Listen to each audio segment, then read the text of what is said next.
Genesis chapter 46.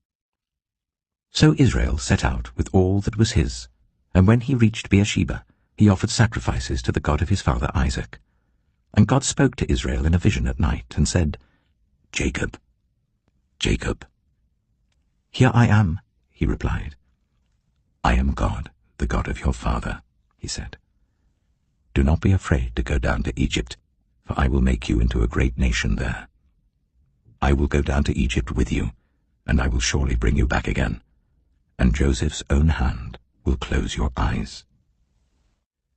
Then Jacob left Beersheba, and Israel's sons took their father Jacob and their children and their wives in the carts that Pharaoh had sent to transport him. So Jacob and all his offspring went to Egypt, taking with them their livestock and the possessions they had acquired in Canaan. Jacob brought with him to Egypt his sons and grandsons and his daughters and granddaughters, all his offspring. These are the names of the sons of Israel, Jacob and his descendants who went to Egypt. Reuben, the firstborn of Jacob. The sons of Reuben, Hanok, Palu, Hezron, and Carmi. The sons of Simeon, Jemuel, Jamin, Ohad, Jachin, Zohar, and Shaul, the son of a Canaanite woman. The sons of Levi, Gershon, Kohath, and Merari. The sons of Judah, Onan, Shelah, Perez, and Zerah. But and Onan had died in the land of Canaan. The sons of Perez, Hezron, and Hamul. The sons of Issachar, Tola, Pua, Jeshub, and Shimron. The sons of Zebulun, Sered, Elon, and Jahilel. These were the sons Leah bore to Jacob in Paddan Aram, besides his daughter Dinah. These sons and daughters of his were 33 in all. The sons of Gad, Zephon, Haggai, Shunai, Esbon, Eri, Erodai, and Arilai. The sons of Asher, Imnah, Ishva, Ishvi, and Beriah. Their sister was Sirah. The sons of Beriah, Heber and Malkiel. These were the children born to Jacob by Zilpah, whom Laban had given to his daughter Leah, 16 in all. The sons of Jacob's wife Rachel, Joseph and Benjamin.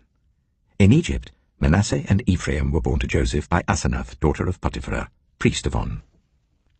The sons of Benjamin, Bela, Becher, Ashbel, Jirah, Naaman, Ehi, Rosh, Mappin, Huppim, and Ard.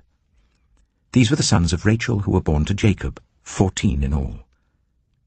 The son of Dan, Hushim. The sons of Naphtali, Jaziel, Gunai, Jezer, and Shillem.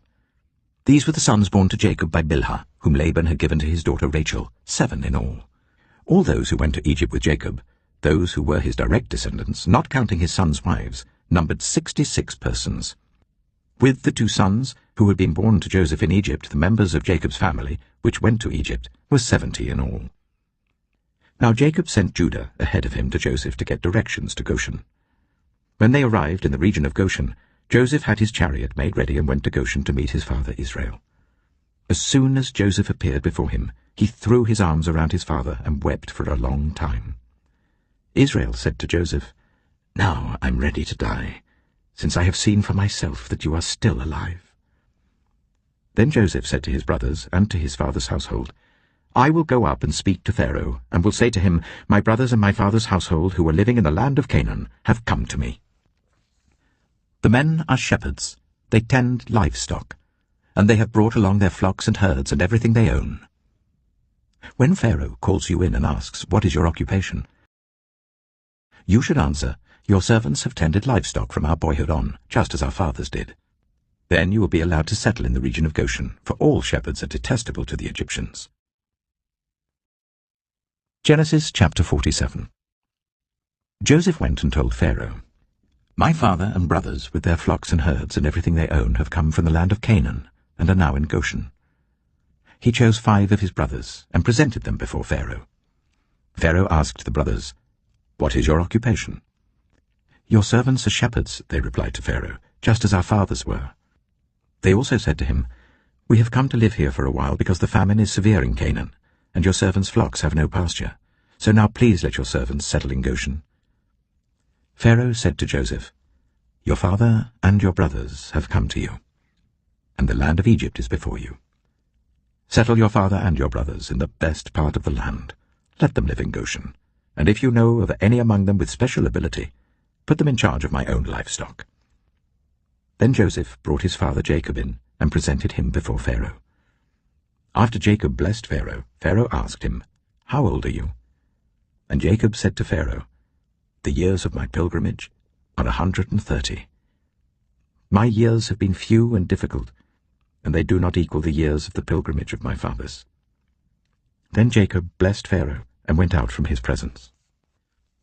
So Joseph settled his father and his brothers in Egypt and gave them property in the best part of the land, the district of Ramesses, as Pharaoh directed. Joseph also provided his father and his brothers and all his father's household with food according to the number of their children. There was no food, however, in the whole region because the famine was severe. Both Egypt and Canaan wasted away because of the famine. Joseph collected all the money that was to be found in Egypt and Canaan in payment for the grain that they were buying, and he brought it to Pharaoh's palace.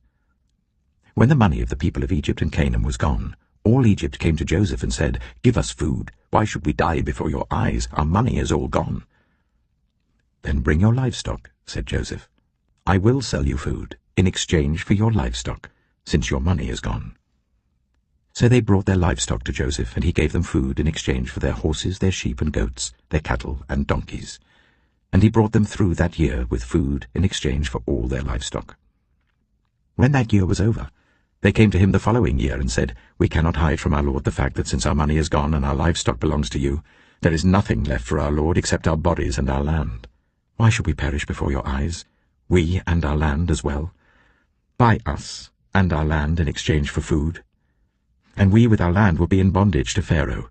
Give us seed, so that we may live and not die, and that the land may not become desolate." So Joseph bought all the land in Egypt for Pharaoh. The Egyptians, one and all, sold their fields because the famine was too severe for them.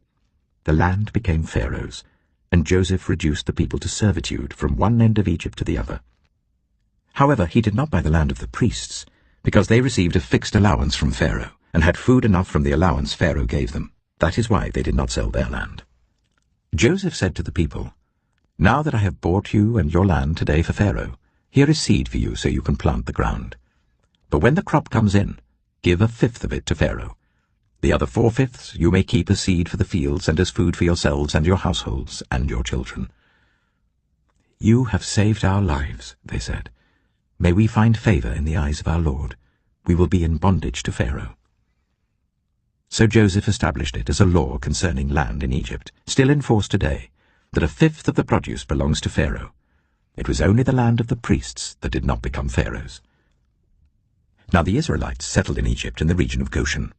They acquired property there, and were fruitful and increased greatly in number. Jacob lived in Egypt 17 years, and the years of his life were 147. When the time drew near for Israel to die, he called for his son Joseph and said to him, "If I have found favor in your eyes, put your hand under my thigh, and promise that you will show me kindness and faithfulness. Do not bury me in Egypt.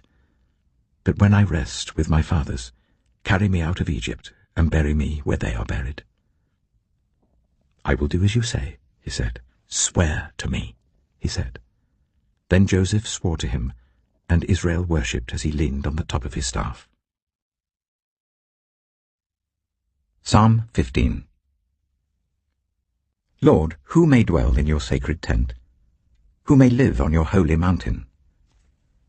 The one whose way of life is blameless, who does what is righteous, who speaks the truth from their heart, whose tongue utters no slander, who does no wrong to a neighbor and casts no slur on others, who despises a vile person, but honors those who fear the Lord, who keeps an oath even when it hurts, and does not change their mind, who lends money to the poor without interest, who does not accept a bribe against the innocent.